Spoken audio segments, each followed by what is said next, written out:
दुकान, मैदान या ऐवान, सेनेट में हुकूमती और अपोजिशन अरकान आमने सामने आ गए। तहरीक इंसाफ के एहतजाज पर वजीर कानून आजम नज़ीर तारड़ बोले कि PTI वाले अपनी एहतजाज की दुकान बंद करें।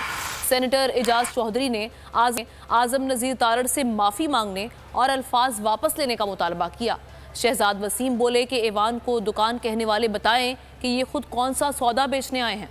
सर, ये अगर ये दुकान बंद करेंगे तो फिर मैं बात करूंगा, वरना इस तरह ना करें प्लीज। वरना बिल पास होगा, प्लीज सुन ले। वरना बिल पास होगा, हर सूरत में होगा। ये दुकान सर धमकी नहीं, ये ना करें सर। वो यहाँ पर खड़े होकर इस पार्लियामेंट को एक दुकान के साथ तशबीह दे रहे हैं। ये बताएं कि दुकानदार कौन है, ये बताएं कि क्या सौदा बेचने आए हैं यहाँ पर। ये खुद तौहीन है पार्लियामेंट के मुर्तकिब। एक साथ में इन्होंने धमकी दी इस पार्लियामेंट को। वजीर कानून ने पार्लियामेंट को दुकान करार दिया है। मेरा मुतालबा सुन लीजिए कि वो अपने अल्फाज वापस लें और पार्लियामेंट की तौहीन के ऊपर माजरत करें। हवाए नफ्स की है हुक्मरानी, लुटेरा कर रहा है पासबानी।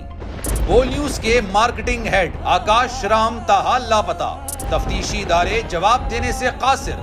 अहले खाना परेशान, बेटे की जुदाई में माँ गम से निढाल। जो बच्चो हिंदू पर आए थे जो को पाकिस्तानी, मुझे मेहरबानी करे पंहिंजो आकाश वापस कयो।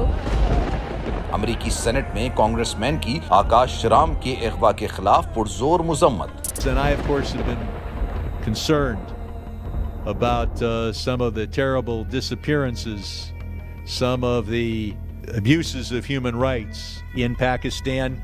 यूनाइटेड नेशन ने भी आकाश राम की बाजियाबी के लिए मौसर इकदामात उठाने का इंदिया दे दिया। मुश्किल की इस घड़ी में आर्मी मीडिया समेत इंडियन मीडिया भी चीख चीख कर आकाश राम की बाजियाबी के लिए आवाज उठा रहा है। आलमी सहाफती तंजीम और इंसानी हुकूक की आलमी तंजीमों की भी आकाश राम के अगवा की मुजम्मत। उफ क्या जुल्म है, बोल इंसाफ का मुंतजिर। सब्सक्राइब करें और बेल दबाएं ताकि कोई खबर रह न जाए।